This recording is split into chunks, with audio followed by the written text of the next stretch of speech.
जय हिंद बच्चों।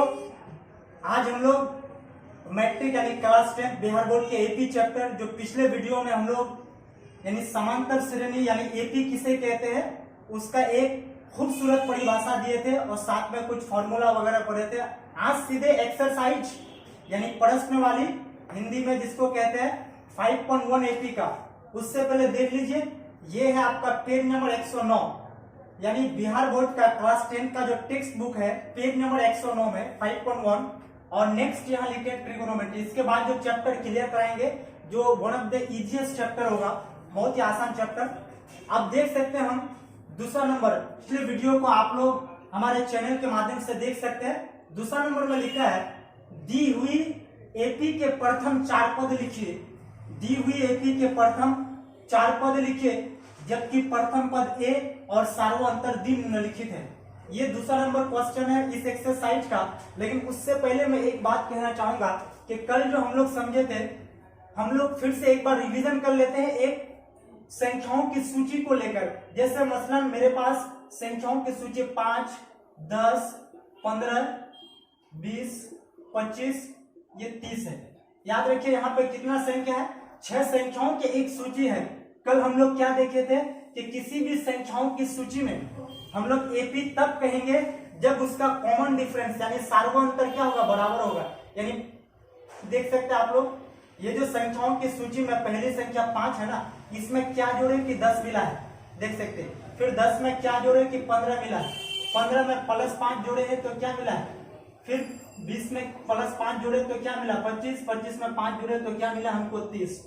ये जो है ना, ये जो एक निश्चित संख्या है, कल भी बताए थे, इसी को क्या कहते हैं एपी का, यानी क्या कहेंगे इसको एपी का सार्वअंतर, जिसको पदांतर कहते हैं। तो बोलिए किसी भी संख्याओं की सूची में जो पहला पद होता है ना उसको प्रथम पद, पहला पद जिसको हम ए से डिनोट करते हैं, यानी ए बराबर कितना हो गया 5। कल इसके बारे में चर्चा कर चुके हैं। सार्वअंतर डी यानी पदांतर क्या है, यहाँ पे वो निश्चित संख्या कौन है +5 यानी 5 लिखेंगे। उसके बाद हम लोग जिक्र किए थे अंतिम पद, यानी किसी संख्याओं की सूची अगर वो एपी में है तो उसका अंतिम पद लास्ट वाला पद क्या होगा एन, क्या है 30, जिसको हम लोग एल से भी डिनोट करते हैं। उसके बाद हम लोग पढ़े थे कि किसी संख्याओं की सूची में कितना उसमें पद है, यानी पदों की संख्या। तो देखिए ये संख्याओं की जो सूची है, संख्याओं की जो लिस्ट है ना 5, 10, 15, 20, 25, 30, कितना संख्या 6, n बराबर 6। अब ये जो संख्याओं की सूची है इनका पदों को अगर हम लोग जोड़ेंगे तो ये लोग आप लोग होमवर्क के रूप में यानी कमेंट सेक्शन में जरूर इसका आंसर दीजिएगा कि यहाँ SN बराबर क्या होगा। कल इसके बारे में बता दिया गया है, एक बार हम लोग इसको रिवीजन कर ले। अब देख सकते हैं ए प्रथम पद या पहला पद, डी सार्वअंतर या पदांतर, एनसीईआरटी में पदांतर की बात लगभग नहीं के बराबर है, एन अंतिम पद, एल से भी डिनोट करते हैं, एन पदों की संख्या, SN या आपको निकालना है पदों का योग, जिसको SN भी कहते हैं। याद रखिएगा इसको सिर्फ और सिर्फ S से भी डिनोट करते हैं, इस चीज को माइंड रखिएगा। अब हम लोग सीधे दूसरा नंबर फिर से एक बार पढ़ लेता हूँ। याद रखिएगा मैथ का क्वेश्चन को जितना बार पढ़िएगा आपका टाइम बर्बाद नहीं, बल्कि आपको उसमें कॉन्शियस रहना पड़ेगा, उसमें आपको समझ ज्यादा आने का चांसेस है, आपको समझने में सुविधाएं होगी। इसलिए मैथ पढ़ने में कोई कोताही नहीं। दी हुई एपी के प्रथम 4 पद, एक बात क्लियर कर देना चाहूंगा, ये जो प्रथम देख रहे हैं ना कोई बच्चा, तो आप कह सकते हैं कोई बच्चा ना प्रथम को यही समझ लेता है। आगे पढ़िए क्या लिखा है, प्रथम 4 पद, यानी कोई एपी है, कोई संख्याओं की सूची है जो एपी में है, उस एपी में मान लो हजारों पद है, उन हजारों पदों में उस एपी का जो प्रथम 4 पद है ना, जैसे एक एपी है 2, 4, 6, 8, 10, 12, 14, 16, ये एपी है। इस एपी का जो प्रथम 4 पद है ना, यानी 2, 4, 6, ये हमको ज्ञात करना, इधर वाला नहीं। हालांकि इस तरह का सवाल बहुत ही नॉर्मल आता है, आप इस चीज को समझ सकते हैं। हम लोग सीधे सॉल्यूशन की ओर बढ़ते हैं थोड़ा स्पीडली। एक नंबर में देख सकते हैं दी हुई एपी के प्रथम 4 पद लिखिए जबकि प्रथम पद ए और सार्वअंतर डी से डिनोट किया गया, लिखा गया है। और आपको मालूम है अगर मेरे पास प्रथम पद मिल जाए और सार्वअंतर मिल जाए, हम एपी का हजारों पद निकाल सकते हैं, यानी किसी भी तरह से हम उसको एपी बना सकते हैं, वो एपी में हो सकता है। अगर हमको प्रथम पद और सार्वअंतर मिल जाए हम किसी भी एपी का हजारों पद निकाल सकते हैं। 1000 नहीं निकाल के आपको करना है क्या, प्रथम 4 पद। तो याद रखिए एपी का प्रथम पद को हम लोग किससे डिनोट किए थे, A1। तो A1 बराबर क्या है, A1 बराबर हम लोग कल आपको लिख के इस चीज को साबित करके कि A1 बराबर क्या था A, और A बराबर मेरे पास क्या है 10। और उसके बाद देखिए उसके बाद क्या बोले हैं प्रथम 4 पद, तो अब दूसरा पद हम लोग लेंगे A2 बराबर क्या होगा, कल हम लोग व्यापक रूप में भी इस चीज को समझाए थे। A2 बराबर क्या था A प्लस D, और A के जगह मेरे पास कितना है, एक नंबर सॉल्व कर रहे हैं, याद रखिए नंबर 1 A बराबर कितना है 10 और D भी कितना है 10, 10 और 10 20, याद रखिएगा। अब इसी तरह से हमको क्या निकालना है A3 बराबर क्या होता है A प्लस 2D। शॉर्टकट में समझ लिए कि यहाँ जितना होगा ना, यहाँ जितना नंबर ऑफ पद होगा, AP का जितना नंबर का पद निकालने बोल रहा है आपको प्रथम पद देना है और D के साथ क्या करना है 1 घटा देना है, सिंपल बात। A के जगह कितना है 10, 2 का 2 और D के जगह कितना है 10। एक बेसिक चीज, ये जो 2 और D है ना, इसके बीच में क्या है याद रखिएगा, हम क्या दिए मल्टीप्लाई, यानी गुना का निशान। यहाँ है क्या, ये सब छोटी छोटी चीज को समझना है। जो बच्चा कमजोर से कमजोर है ना वो चीज को समझ सकते हैं। 10 और देखिए ये हम आसानी से कर देते हैं 10 दूनी 20, लेकिन साइन का बच्चा यहाँ पे दिमाग नहीं लगाता है। आपको साइन को लेके चलना है, गुना में प्लस प्लस प्लस होता है, 10 दूनी 20, 20 और 10 30। देखिए यानी किसी एपी का प्रथम पद 10 अगर हो, अंतर अगर 10 हो तो जाहिर सी बात है 10 20 30 40 ऐसा ही बनेगा।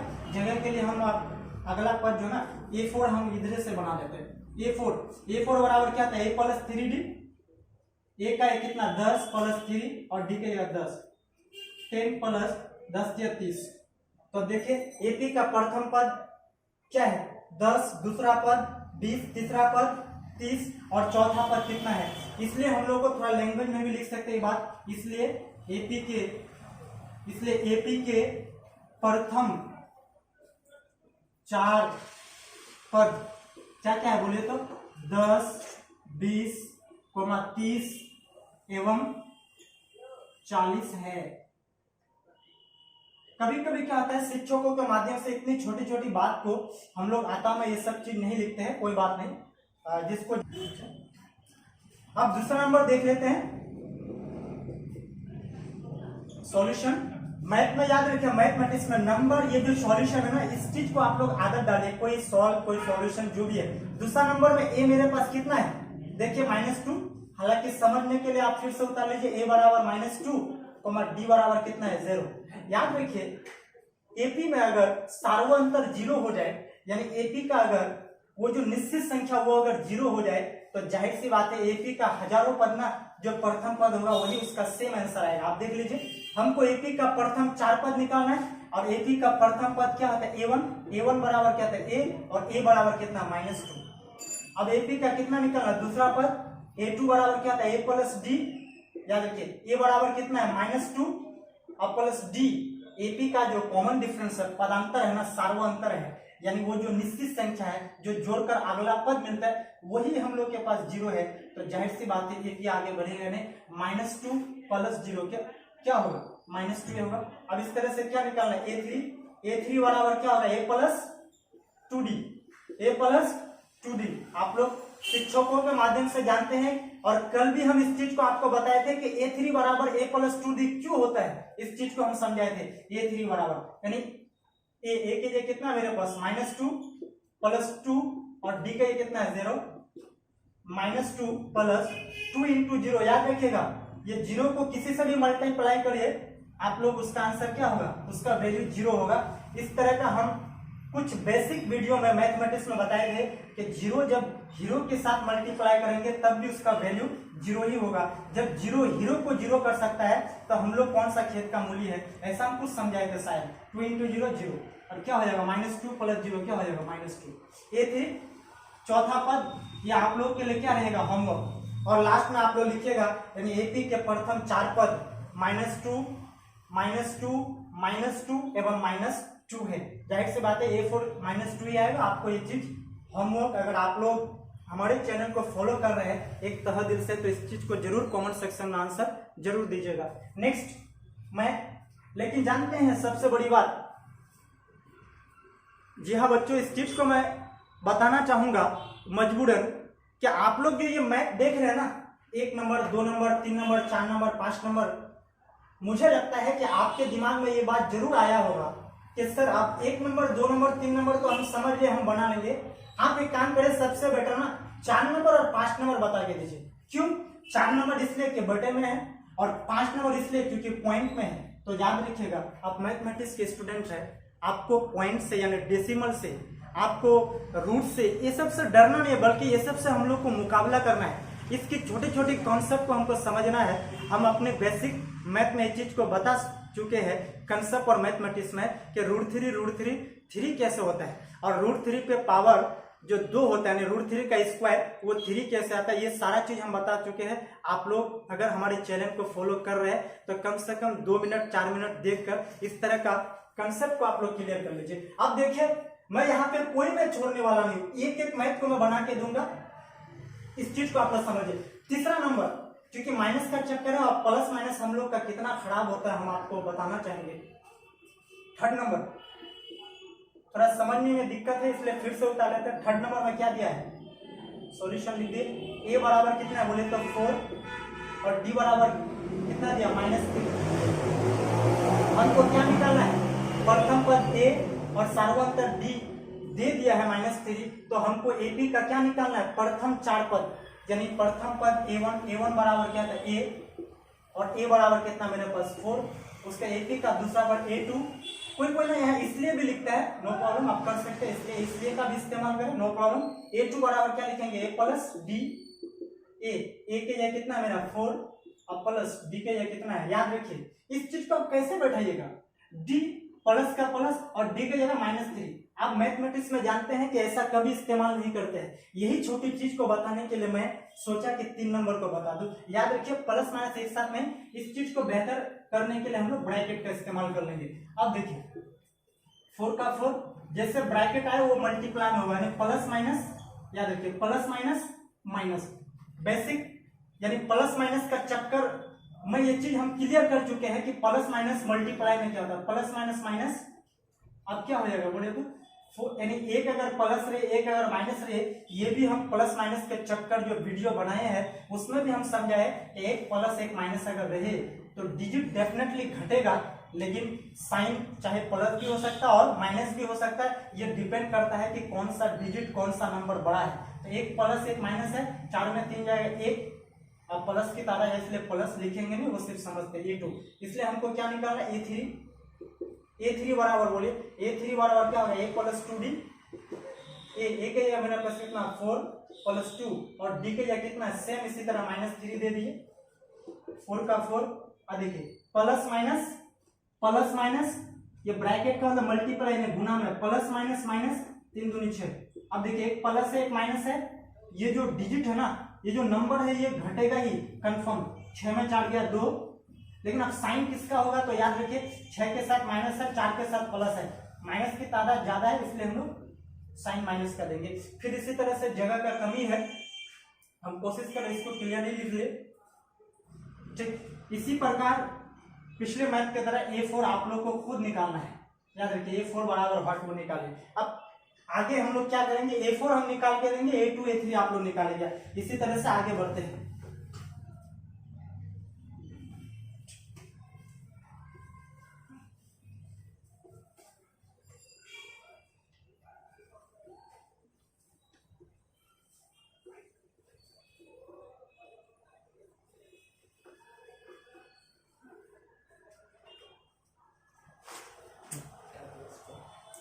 इसलिए सॉरी यहाँ पे 4 नंबर हम मिस्टेक से हम इसको मिटा चुके हैं। तो चौथा नंबर आप लोग मैथ देख सकते हैं, चौथा नंबर में दिया है a is equal to -1, d is equal to कितना दिया है 1/2, यानी 1/2। याद रखिएगा प्रथम पद -1 और d इज इक्वल टू 1/2। सुविधा के लिए दोनों उतार लेते हैं। 5 नंबर दिया है a is equal to -1.25, d is equal to कितना दिया है -0.25, a is equal to -1.25, d is equal to -0.25। याद रखिए हम 4 नंबर बनाएंगे, सॉल्यूशन लिख लेते हैं। हमको क्या चाहिए, AP का प्रथम 4 पद यानी a1 इज इक्वल टू क्या होता है a, और a बराबर क्या है -1, इसलिए हमको क्या निकालना है, याद रखिएगा। इसलिए आप लोग A2 बराबर क्या रखेंगे, A प्लस डी, ए बराबर कितना -1 प्लस, और डी के जगह मेरे पास क्या है 1/2। यहाँ पे आप चालाकी भी कर सकते हैं, अक्सर बुक्स में देखोगे इस चीज को आप समझिए, इतने छोटे चीज देखिए, यहाँ पर 1 है -1 और यहाँ पे हाफ है यानी 1/2 यानी 0.5। तो देखिए एक में अगर हाफ चला जाए यानी एक में अगर आधा निकाल जाए, आधा ही बचेगा, तो इसका आंसर 1/2 आएगा माइनस में। तो इस चीज को ना हम लोग एलसीएम करते हैं, कोई बात नहीं, इसके नीचे कुछ नहीं तो 1 2 और 1 एलसीएम 2, जब नीचे कुछ नहीं डायरेक्ट 2 1 2 माइनस और 2 2 कैंसिल 1, देखिए -2 में +1 दिया तो कितना बचेगा -1 और नीचे में 2।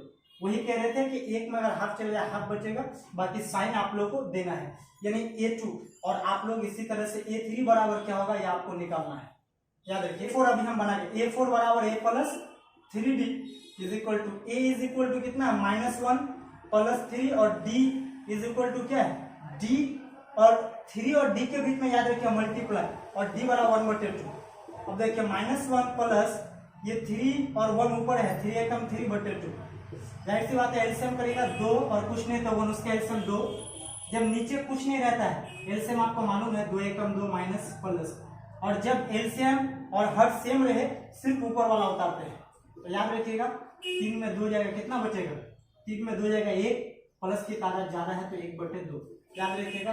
यानी प्रथम पद कितना मिला -1, द्वितीय पद -1/2, और तीसरा पद आप लोग को निकालना है, और चौथा पद तो हम लिख सकते हैं अतः, क्या लिख सकते हैं अतः एपी के प्रथम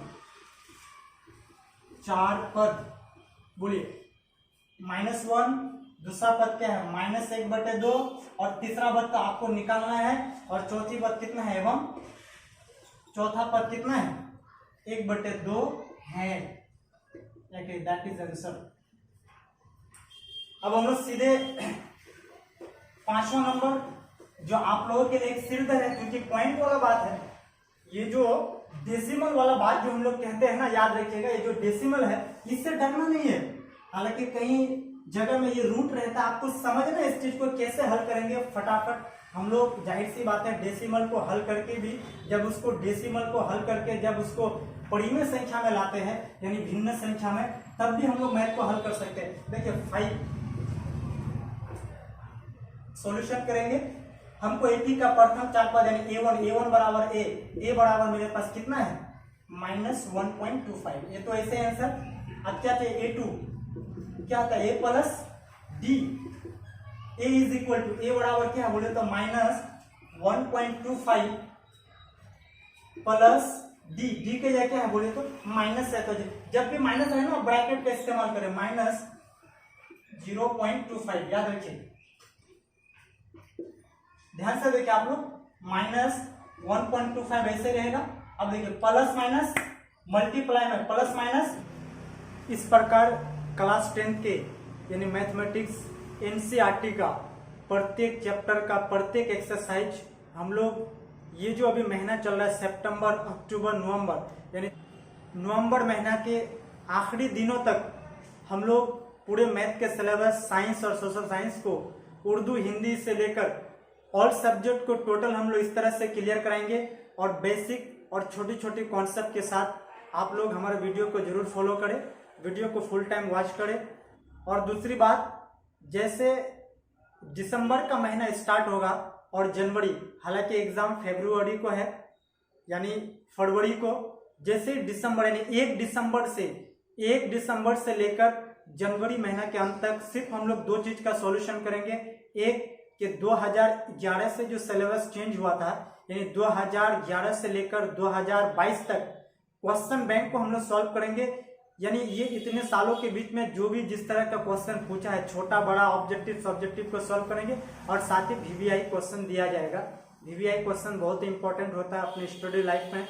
हम लोग चाहते हैं कि अगर 10 क्वेश्चन पढ़े तो उसमें से 1-2 क्वेश्चन जरूर आए, ताकि हम लोगों का जो एग्जाम है आसानी से हम लोग उसको सॉल्व कर सके। खूब की शेरे चमन फूल चुनी शाद रहे, बाग बाग जाता हूँ मैं गुलशन तेरा आबाद रहे। जय बिहार, जय Bharat, thank you very much.